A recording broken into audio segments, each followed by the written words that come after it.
সূরা আত-তালাক। রহমান রহিম আল্লাহ তাআলার নামে।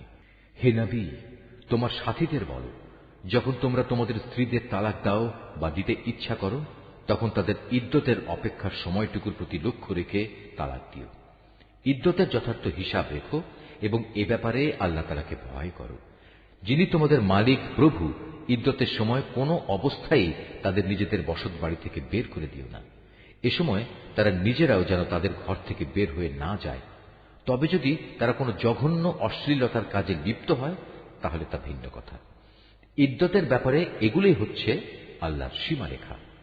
যে ব্যক্তি আল্লাহর এই সীমারেখা অতিক্রম করতে চায়, সে মূলত এটা করে নিজের উপরই নিজে জুলুম করল। তুমি তো জানো না, এরপর আল্লাহ তাআলা হয়তো পুনরায় তোমাদের মাঝে সহৃদয়তার কোনো একটা পথ বের করে দেবেন। অতঃপর যখন তারা তাদের ইদ্যতের সেই নির্ধারিত সময়ের শেষে উপনীত হয়, তখন তাদের হয় সম্মানজনক পন্থায় বিয়ের বন্ধনে রেখে দেবে, না হয় সম্মানের সাথে তাদের আলাদা করে দেবে। এবং উভয় অবস্থায় তোমাদের মধ্যে থেকে দুজন ন্যায়পরায়ণ লোককে তোমরা সাক্ষী বানিয়ে রাখবে। সাক্ষীদেরও বলো, তোমরা শুধু আল্লাহর জন্যেই এ সাক্ষ্য দান করবে। যারা আল্লাহ তাআলা ও শেষ বিচার দিনের উপর ঈমান আনে, তাদের সবাইকে এর দ্বারা উপদেশ দেয়া হচ্ছে। যে ব্যক্তি আল্লাহ তাআলাকে ভয় করে চলে, আল্লাহ তাআলা তার জন্য সংকট থেকে বের হয়ে আসার একটা পথ তৈরি করে দেন এবং তিনি তাকে এমন রিজিক দান করেন যার উৎস সম্পর্কে তার কোনো ধারণাই নেই। যে ব্যক্তি আল্লাহর উপর ভরসা করে, তার জন্য আল্লাহ তাআলাই যথেষ্ট, কেননা আল্লাহ তাআলা তার কাজ পূর্ণ করেই নেন। আল্লাহ তাআলা প্রতিটি জিনিসের জন্যই একটি পরিমাণ ঠিক করে রেখেছেন। তোমাদের স্ত্রীদের মাঝে যারা ঋতুবতী হওয়ার ব্যাপারে নিরাশ হয়ে গেছে, তাদের ইদ্যতের ব্যাপারে তোমাদের কোনো সন্দেহ থাকলে তোমরা জেনে রেখো, তাদের ইদ্যতের সময় হচ্ছে 3 মাস। এই 3 মাসের বিধান তাদের জন্যেও যাদের এখনো ঋতুকাল শুরুই হয়নি। গর্ভবতী নারীর জন্য ইদ্যৎকাল হচ্ছে তার সন্তান প্রসব হওয়া পর্যন্ত। বস্তুত কেউ যদি আল্লাহকেই ভয় করে, আল্লাহ তাআলা বিভিন্ন ধরনের সুবিধা দিয়ে তার জন্য তার প্রত্যেক ব্যাপার সহজ করে দেন। তালাক ও ইদ্যতের ব্যাপারে এ হচ্ছে আল্লাহ তাআলার আদেশ, যা তিনি মেনে চলার জন্য তোমাদের কাছে পাঠিয়েছেন।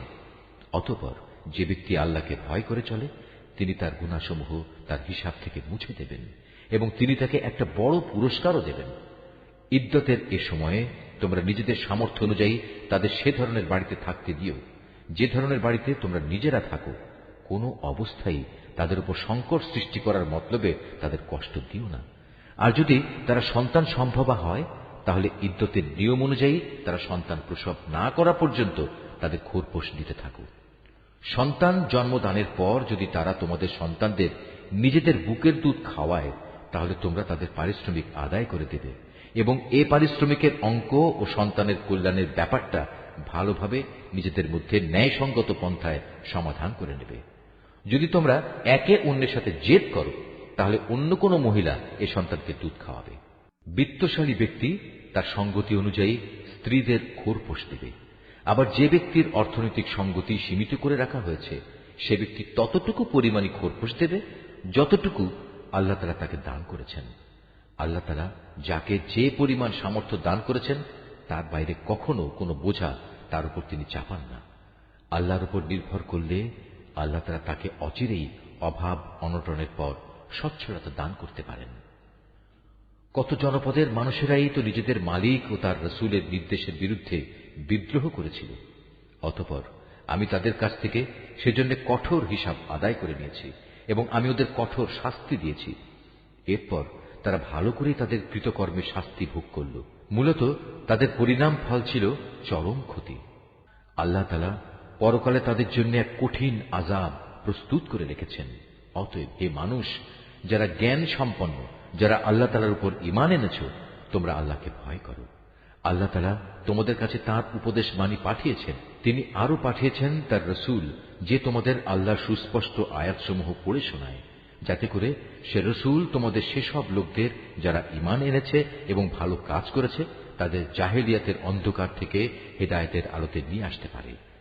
তোমাদের যে কেউই আল্লাহর উপর ঈমান আনে এবং ভালো কাজ করে, আল্লাহ তাআলা তাকেই জান্নাতে প্রবেশ করাবেন, এমন এক জান্নাতে যার তলদেশ দিয়ে ঝর্ণাধারা প্রবাহিত হবে। সেখানে তারা অনন্তকাল ধরে অবস্থান করবে।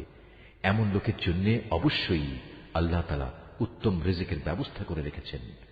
আল্লাহ তাআলা যিনি এ ৭ আসমান ও তাদের অনুরূপ সংখ্যক জমিন সৃষ্টি করেছেন, আবার উভয়ের মাঝখানে যা কিছু আছে তাদের জন্য তার নির্দেশ জারি হয়, যাতে করে তোমরা একথা অনুধাবন করতে পারো আকাশ পাতালের সকল কিছুর উপর তিনি একক ক্ষমতাবান, এবং তার জ্ঞান এ সৃষ্টিলোকের প্রতিটি বস্তুই পরিবেষ্টন করে রেখেছে।